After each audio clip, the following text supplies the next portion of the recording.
Il arrive un moment dans la vie où l'on se fatigue de parler, de se justifier, de vouloir être compris. Vous avez déjà connu ça, n'est-ce pas? Ce moment où vous avez tout expliqué, tout donné, mais où malgré vos efforts, rien ne changeait. Alors un jour, vous avez décidé de vous taire. Non pas par faiblesse, mais par force. Vous avez choisi le calme à la réaction, le silence au conflit. Et soudain, tout a commencé à bouger.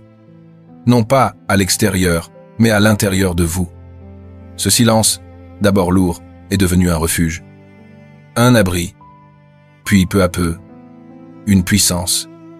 Le monde croit que le silence est vide. Mais ceux qui l'ont vraiment traversé savent qu'il contient toutes les réponses. Parce que dans le silence, il n'y a plus d'ego. Il n'y a plus de combat. Il n'y a plus que vous face à vous-même. Et c'est là que commence le véritable détachement. On nous a appris à parler, à convaincre, à réagir. Mais on ne nous a jamais appris à observer sans s'attacher, à laisser partir sans souffrir, à rester paisible au milieu du chaos. Pourtant, c'est là que se trouve la véritable liberté, dans la capacité à ne plus être dépendant de ce que les autres disent, pensent ou font. Aujourd'hui, je vais vous partager les 5 lois du détachement. 5 principes intemporels pour transformer le silence en force, la solitude en paix et l'absence de réponse en pouvoir. Si vous traversez une période où vous avez dû prendre de la distance, où vous avez choisi le calme plutôt que la réaction, alors cette vidéo est pour vous. Parce que le détachement, ce n'est pas tourner le dos à la vie. C'est apprendre à marcher à ses côtés, sans s'y accrocher. Souvenez-vous, quand tu apprendras à te taire, tu entendras enfin ce que le silence voulait te dire. Bienvenue dans Stoïcisme en pratique. Bienvenue dans les 5 lois du détachement. Mes chers amis, avant de continuer, je vous invite à soutenir notre travail en aimant cette vidéo, en vous abonnant à notre chaîne et en activant la cloche de notification pour ne manquer aucun de nos contenus inspirants. Merci infiniment pour votre soutien. Première loi. La loi du non-attachement. Le détachement n'est pas le désintérêt. Ce n'est pas tourner le dos à la vie, ni refuser d'aimer. C'est aimer, sans s'accrocher. C'est donner, sans se perdre. Trop souvent, on confond l'amour avec la possession, la réussite avec le contrôle et le lien avec la dépendance. Mais tout ce à quoi tu t'attaches avec excès devient une source de peur. Peur de perdre, peur d'être oublié, peur de ne plus exister sans l'autre. Et cette peur, lentement, t'enchaîne. Souviens-toi que ce qui te trouble n'est pas la chose elle-même, mais le jugement que tu portes sur elle. Épictète. Cette phrase est la clé du non-attachement. Ce n'est pas la perte qui te fait souffrir, c'est l'idée que tu t'en fais. Ce n'est pas la personne qui te manque, c'est l'image que ton esprit avait créée d'elle. Ce n'est pas le résultat que tu veux, c'est la validation que tu penses qu'il t'apportera. Le stoïcien apprend à aimer pleinement, mais sans dépendance, à apprécier les choses tant qu'elles sont là, et à les laisser partir quand le temps est venu. Parce qu'il sait que rien ne lui appartient vraiment, ni les gens, ni les succès, ni même les moments de bonheur. Tout lui est prêté pour un temps. Fais une pause. Regarde ta vie. À quoi t'accroches-tu aujourd'hui? Peu être à une personne que tu veux retenir. Peu être à une situation que tu veux contrôler. Ou à une image de toi que tu ne veux pas laisser mourir. Pose-toi cette question. Et si cela m'était enlevé, qui serais-je encore? Si la réponse t'effraie, c'est que tu as donné à l'extérieur le pouvoir de définir ton intérieur. Le non-attachement, ce n'est pas refuser d'aimer. C'est aimer avec la conscience que tout change. C'est donner sans attendre de retour. C'est faire de ton bonheur une force interne, et non une condition externe. Parce que lorsque tu n'as plus besoin de posséder pour aimer, ni de retenir pour être heureux, tu deviens enfin libre. Libre d'aimer sans peur. Libre de perdre sans te briser. Libre de vivre sans être dominé par le manque. Celui qui s'attache devient esclave. Celui qui observe devient maître. Le non-attachement n'est pas une fuite. C'est une maîtrise. C'est apprendre à être présent sans vouloir retenir le moment. C'est comprendre que rien ne t'appartient et que c'est précisément pour cela que tout devient précieux. Deuxième loi, la loi du silence conscient. On croit souvent que le silence est un vide, mais en réalité, c'est l'endroit où tout prend forme. Le silence, ce n'est pas l'absence de mots, c'est la présence de conscience. C'est l'espace où l'on cesse de réagir et où l'on commence enfin à voir. Quand vous répondez à tout, quand vous cherchez à tout corriger, à tout justifier, vous perdez votre centre. Vous donnez votre énergie à ce qui ne la mérite pas. Le silence conscient, lui, n'est pas fuite. Il est choix. C'est la décision de ne plus participer à ce qui vous vide. Le silence est un ami qui ne trahit jamais, disait Confucius. Cette phrase, elle dit tout. Parce que le silence ne répète pas vos secrets. Il ne vous expose pas. Il vous protège. Et mieux encore, il révèle. Quand vous restez silencieux après une provocation, vous voyez soudain qui est vraiment dans la maîtrise et qui est esclave de ses émotions. Prenons un exemple simple. Quelqu'un vous envoie un message blessant, une attaque injuste, une critique gratuite. Votre premier réflexe? Répondre. Expliquer. Vous défendre. Mais si vous observez ce réflexe, vous verrez qu'il naît de la peur. Peur d'être mal compris, peur de perdre le contrôle. Alors, cette fois, vous ne répondez pas. Vous respirez. Vous regardez simplement l'émotion passer. 1 heure plus tard, ce message qui vous paraissait si urgent ne provoque plus rien.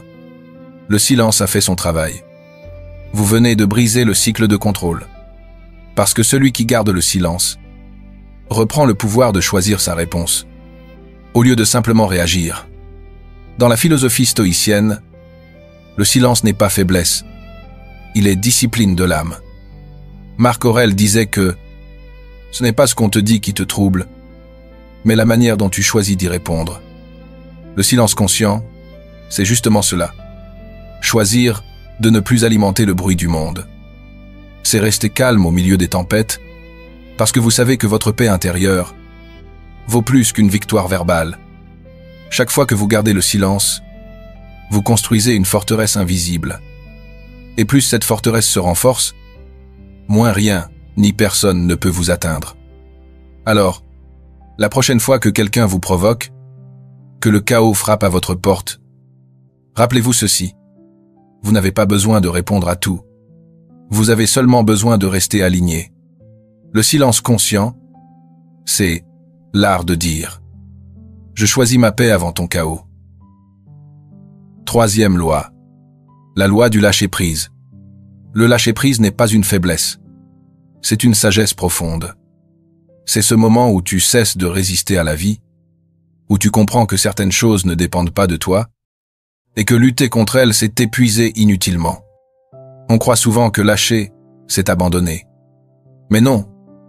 Lâcher prise, c'est simplement arrêter de te battre contre ce que tu ne peux pas changer. C'est te redonner la paix que tu as perdue, en voulant tout contrôler. Épictète disait, « Ce qui trouble les hommes, ce ne sont pas les choses, mais leur opinion sur les choses. Ce n'est donc pas la perte, l'échec ou la trahison qui te détruisent, c'est la manière dont tu les regardes. C'est le poids que tu leur donnes dans ton esprit. Le lâcher-prise, c'est comprendre qu'il existe 3 zones dans la vie. Ce que tu contrôles, ce que tu influences et ce qui t'échappe totalement. Le stoïcien choisit de vivre dans la première. Le reste, il le laisse passer, comme on regarde une tempête depuis un abri. Parce qu'à vouloir tout retenir, tu t'enfermes. Et à vouloir tout comprendre, tu t'épuises.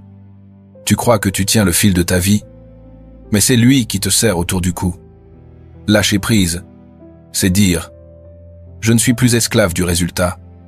Je fais de mon mieux et j'accepte ce que la vie m'envoie. » C'est le moment où tu décides que ta paix intérieure vaut plus qu'une explication, que ton silence vaut plus qu'un débat, et que ta sérénité vaut plus que le besoin d'avoir raison.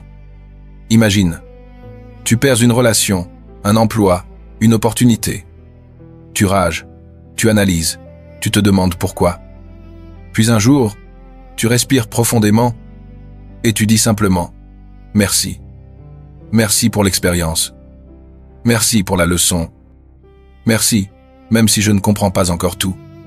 C'est ce jour-là que tu commences à guérir. Parce qu'en lâchant, tu cesses de vivre dans la résistance et tu entres dans la fluidité. Le lâcher-prise ne supprime pas la douleur. Il transforme ta relation à elle. Ce qui te blessait devient ce qui t'élève. Ce qui te faisait peur devient ce qui t'apprend. Le soir, avant de dormir, écris 3 choses à relâcher. Une peur, une déception, une attente. Ferme les yeux.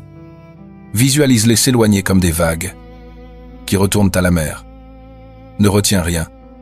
Juste respire et sens ce vide devenir paix.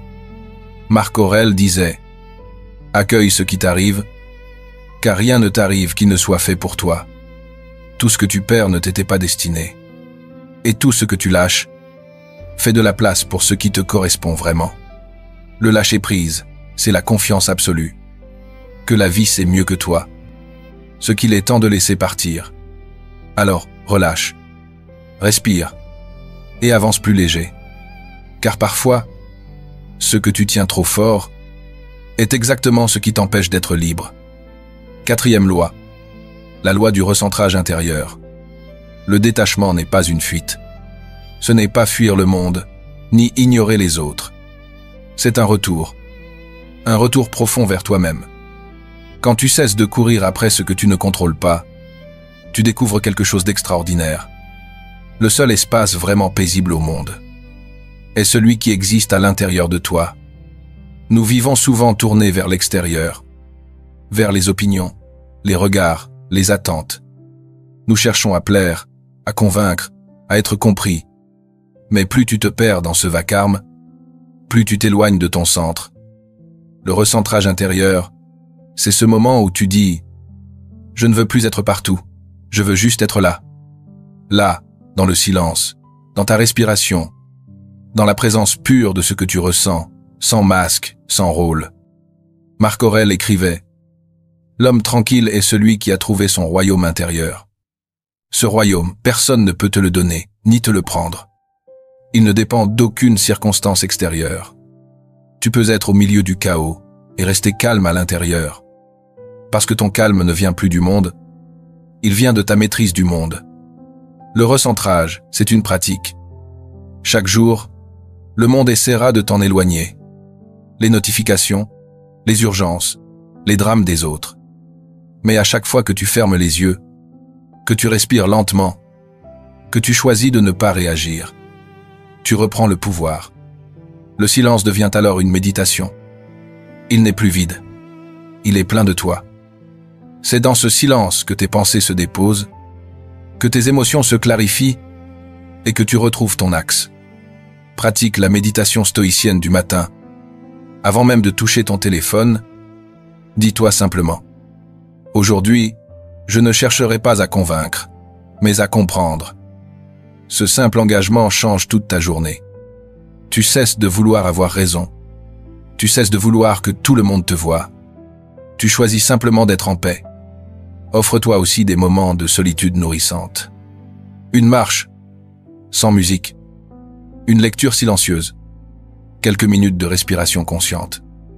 Ce n'est pas de l'isolement, c'est de l'entretien intérieur. Car plus tu apprends à être bien seul, plus ta présence devient précieuse pour les autres. Tu n'attends plus qu'ils te complètent. Tu partages ton trop-plein de paix. Essaie une expérience simple. Une journée entière sans téléphone. Pas de message, pas de réseau. Juste toi, ton souffle, et le monde réel autour de toi. Au début, ton esprit sera agité. Puis, peu à peu, une clarté apparaîtra. Une paix que tu avais oubliée. Une force douce, mais inébranlable. Le recentrage intérieur, c'est ça. Rappeler à ton âme qu'elle n'a besoin de rien d'autre que de toi-même pour être complète. Et plus tu vis à partir de ce centre, moins les tempêtes extérieures t'atteignent. Car tu n'es plus une feuille portée par le vent. Tu es la racine. 5e loi. La loi du retour naturel. Il y a une sagesse mystérieuse dans le détachement. Quand vous cessez de forcer les choses, elles se mettent doucement à reprendre leur juste place. C'est la loi du retour naturel. Ce que vous laissez aller avec sincérité, si cela devait rester dans votre vie, reviendra mais différent, purifié, épuré, transformé. Quand vous lâchez prise, vous créez un espace, et dans cet espace, la vie peut enfin circuler.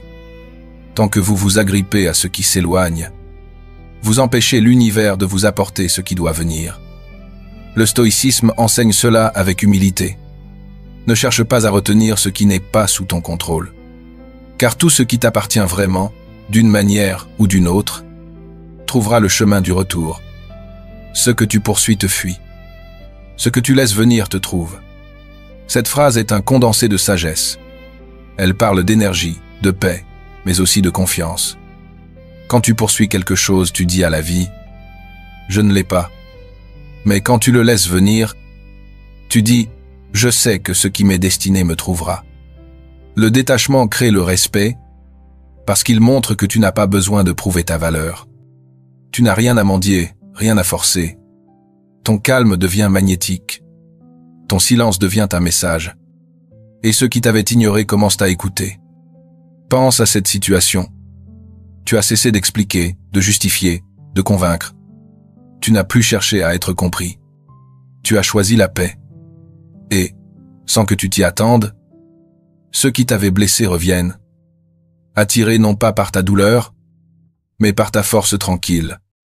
C'est ça, la loi du retour naturel. Ce n'est pas un jeu de pouvoir.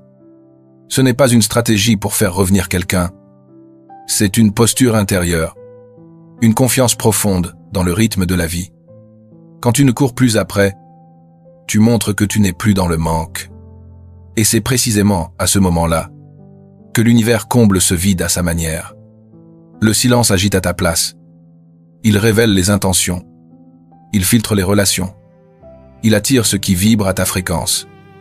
Le stoïcien ne dit pas « je veux », il dit « je suis prêt ». Prêt à accueillir ce qui est aligné et à laisser partir ce qui ne l'est plus. Et dans ce lâcher-prise, il découvre une vérité simple. Rien ne s'éloigne vraiment, tout se transforme. Apprends à ne plus courir après l'amour, la validation ou le pardon. Parce que quand tu les cherches, tu les éloignes. Mais quand tu t'élèves, ils se présentent d'eux-mêmes. Alors, la prochaine fois que tu ressens ce vide, ne te précipite pas pour le combler. Respire. Recentre-toi. Rappelle-toi, ce qui t'est destiné ne se perd jamais. Et ce qui t'a quitté ne t'était plus nécessaire dans la forme qu'il avait. Fais confiance au retour naturel. Fais confiance au temps. Fais confiance à ton silence. Parce que dans ce calme, le monde revient toujours à toi, mais différemment. Le détachement, ce n'est pas perdre. C'est choisir de ne plus être esclave de ce que l'on ne peut pas contrôler. C'est apprendre à naviguer dans la vie avec clarté, sans se laisser emporter par les tempêtes émotionnelles, et à accueillir ce qui est sans s'y accrocher. Récapitulons rapidement les 5 lois du détachement que nous avons explorées. La première est le non-attachement. Elle nous rappelle que rien de ce qui est éphémère ne mérite de définir notre bonheur ou notre paix intérieure. Le second principe est le silence conscient. Savoir se taire, écouter, observer et ressentir avant de réagir nous offre un pouvoir insoupçonné sur notre esprit et notre vie. La troisième loi est le lâcher-prise. Apprendre à relâcher ce qui nous retient ou nous pèse, sans peur ni culpabilité. Quatrième loi, le recentrage intérieur. Revenir à soi, à ses valeurs, à ce qui a du sens pour nous, et trouver en soi un point d'ancrage stable. Enfin, le retour naturel, qui nous invite à retrouver l'harmonie avec le flux de la vie, à laisser les choses se dérouler, sans résistance, en confiance. Le message fort à retenir est simple.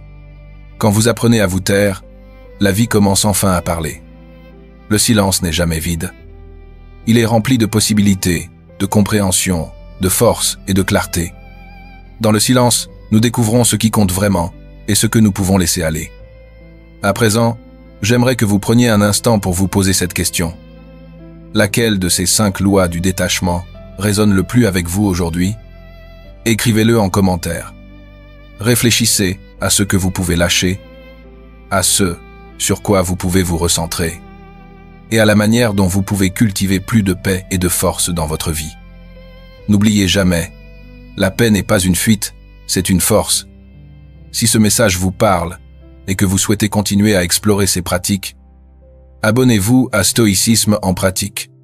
Chaque semaine, vous découvrirez comment transformer le silence en pouvoir, comment vivre avec plus de détachement, et comment faire de cette sagesse un véritable allié dans votre quotidien.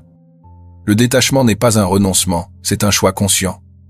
C'est choisir la liberté intérieure plutôt que l'esclavage des circonstances. C'est choisir la paix plutôt que le tumulte. Commencez dès aujourd'hui, un petit pas à la fois, et observez comment votre vie peut doucement, mais profondément se transformer.